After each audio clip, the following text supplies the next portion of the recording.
தமிழகத்துல பல்வேறு சட்ட ஒழுங்கு பிரச்சனை இருக்கு. இப்ப பாத்தீங்கன்னா இந்த ரேப்ன்றது அதிகமா போயிட்டு இருக்குல்ல சார், பாலியல் வன்கொடுமைன்றது எல்லா இடத்துலயுமே, பள்ளிகள்ல இருந்து கல்லூரிகள்ல இருந்து வேலை செய்யக்கூடிய தொழிலாளர்கள் எல்லாத்துலயுமே இருக்கு. எப்படி பாக்குறீங்க சார் மருத்துவரா? ஒரு மருத்துவராகவும் இல்ல, ஒரு சமூக ஆர்வலராகவும் மனசு ரொம்ப எரியுது. அரசியலே விட்டுருங்க. ஐ நோ தட் இது ஒவ்வொன்றும் தமிழ்நாடு போலீஸ் சரியில்லை அப்படி சொல்லி நம்ம சொல்றோம். பட் தமிழ்நாடு போலீஸ்னா ஒவ்வொரு மனிதனையும் கண்காணிக்க முடியும்.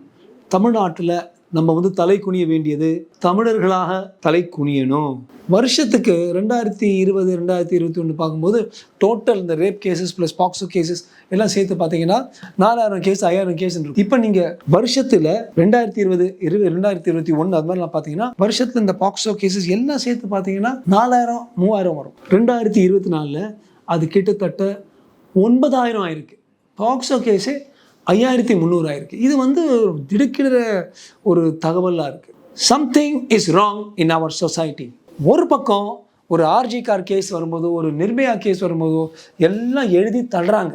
ஃபேஸ்புக்லேயும் இதுலேயும் எல்லாருக்கும் ஐயோ கொதிக்குது. அப்புறம் அடுத்த கேஸ் திருப்பி வருது. ஏன் இது வருது? எப்போ நம்ம வந்து பெண்களை வந்து பாதுகாக்க முடியுமோ அப்போ தான் நாடு உருப்படுங்க. Beyond politics, outside of politics, outside everything else. எங்கள் வீட்டில் இருக்கிற பொண்ணுங்களும் உங்கள் வீட்டில் இருக்கிற பொண்ணுங்களும் சேஃபாக இருக்கணும், பாதுகாப்பாக இருக்கணும். அந்த அண்ணா யூனிவர்சிட்டியில் வந்தது எனக்கு அவ்வளவு ஒரு எரிச்சலாக இருந்துச்சு. இப்போ ஒரு சில மாதங்களில் இது ரொம்ப அசிங்கத்தனமாக, அதுவும் ஒரு ஆணோட போங்க, தனியாக போகாதீங்கன்னு நம்ம பெண்கள்கிட்ட சொல்லுவோம். இப்போ ஒரு ஆணோட போனால் கூட இந்த கேஸும் சரி, நிர்பயா கேஸும் சரி, நான் வந்து தகவல் எடுத்து பார்த்துருந்தேன். 18% பாலின வன்கொடுமைகள் வந்து ஒரு ஆணும் சேர்ந்து இருக்கும்போது செய்யப்படுகின்றன. அப்படின்னா எவ்வளவு ஒரு நக்கல், எவ்வளவு ஒரு திமிரு. நீங்கள் அண்ணா யூனிவர்சிட்டியில் எடுத்துங்க, ஒரு ஆண் அங்கே இருந்தான், அப்படி இருந்து அந்த பொண்ணை எடுத்துகிட்டு போயிருக்காங்க. இந்த கேஸ் இது மாதிரி நிர்பயா கேஸ், ஆணோடு இருக்கும்பொழுது ஆண் அடித்து போட்டு பெண்ணை போடுறோம். அப்படின்னா நீ என்ன வேணா பண்ணு, நான் இப்படி தான் ஏன் பண்ணுவேங்கிற ஒரு அசாத்தியமான ஒரு பயங்கரமான ஒரு வெறி பிடிச்ச மிருகங்களாக இவங்க சுற்றுறாங்க. ஓகே, ஒரு சமூக ஆர்வலராக பார்க்குறேன். நார்மலாக இந்த மனுஷனை உட்கார வச்சுட்டே, உன் பொண்ணு கூட போதுடா காலேஜுக்கு ஸ்கூலுக்கு, இது மாதிரி நடக்கணும், ஐயோ யாரும் அப்படி பண்ணக்கூடாதுன்னு சொல்லுவான். சாமானிய மனிதனை ஒரு அசுரனா, மிருகம் கூட சொல்ல மாட்டேன், மிருகங்கள் இது மாதிரிலாம் ரேப்பெல்லாம் பண்ணாது. அசுரன் ராட்சசன் ஆக்குறது என்ன? 2 விஷயங்க. ஒன்று வந்து டாஸ்மாக், 2வது போதை பொருள்.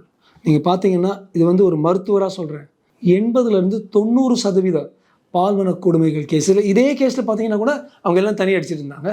அது கிட்ட ஒரு டாஸ்மாக் பார் இருக்கான் கோயம்புத்தூரில், இந்த இன்சிடென்ட் சம்பவம் நடந்த இடத்துக்கு பக்கத்தில். அப்படின்னா 80% கேஸில் நீங்கள் எல்லாம் கேட்கணும் பப்ளிக். ஏன்னா உங்கள் பொட்ட பிள்ளைங்க போகிறாங்க காலேஜுக்கு, ஸ்கூலுக்கு போகிறாங்க, உங்கள் மனைவியை நீங்கள் வீட்டில் விட்டு போகிறீங்க. யோசிச்சு பார்க்கணும்.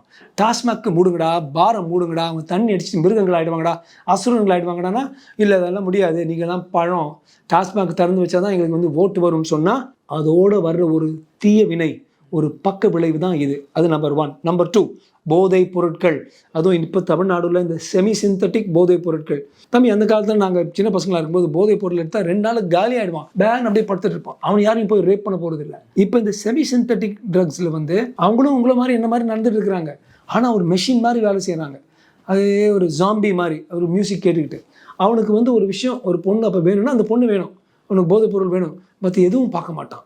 SOS இந்த பாதுகாப்பு, ஏன்னா நல்ல ஆப்ஸ் இருக்குது. நீங்கள் எல்லோரும் வாட்ஸ்அப்லேயும் ஸ்விக்கி, ஜொமேட்டோ, மண்ணாங்கட்டியில் பண்ணுறது, பிளிங்கிட் பண்ணுறதுக்கு பதிலாக தயவு செய்து இந்த 1917 ஒரு ஆப் இருக்குது, பாதுகாப்பு இன்னொரு ஆப் இருக்குது, SOSன்னு ஒரு ஆப் இருக்குது, சிம்பிள் ஆப். நீங்கள் அடிச்சிங்கன்னா பக்கத்தில் எந்த டவர் இருக்கோ அந்த டவரில் இருக்கிற போலீஸ் ஸ்டேஷனுக்கு போய் வந்துடுவாங்க. மோஸ்ட் இம்பார்ட்டன்ட், ஒவ்வொரு பெண்ணும் இந்த தற்பாதுகாப்பு இந்த ஆப்ஸ் செயலிகளை தயவு செய்து பயன்படுங்க. ஃப்ரீ டவுன்லோட், 30 செகண்ட் ஆகுது. சமீபத்து கூட ஒரு பெண்களுடைய கல்லூரியில் நான் போய் பேசும்போது நான் கேட்கும்போது 20 பேர் 30 பேர் டவுன்லோட் பண்ணியிருந்தாங்க, 200-300 பேர் டவுன்லோட் பண்ணலை. ஸோ அதனால தான் இது மாதிரி விஷயங்கள் நடக்குது.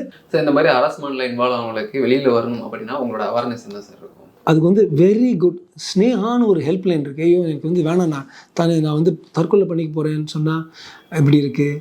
பல மருத்துவமனைகள், எங்கள் மருத்துவமனையிலே இருக்கிற சைக்கியாட்ரிஸ்ட், லைஃப் லைன் மருத்துவமனைக்கு யார், இந்த பெண் மட்டும் இல்லை, எந்த பெண்ணு, நான் ஓப்பனாக சொல்கிறேங்க உங்கள் நியூஸ் சேனல், உங்கள் சேனல் மூலமாக, எந்த பெண்ணுக்கு இது மாதிரி ஒரு தவறான ஒரு விஷயம் நடந்துச்சுன்னா நீங்கள் எங்கள் பிள்ளைங்க மாதிரி நீங்கள் வாங்க, நாங்கள் வந்து இலவசமாகவே கொடுக்க வேண்டிய அந்த கவுன்சிலிங்கோ, மாத்திரைகளோ, மருந்துகளோ எதுக்கு வேணாலும் கொடுத்து உங்களுக்கு என்ன பண்ணுமோ நாங்கள் பண்ணுறோம். இதை வந்து நான் ஓப்பனாக சொல்கிறேன்.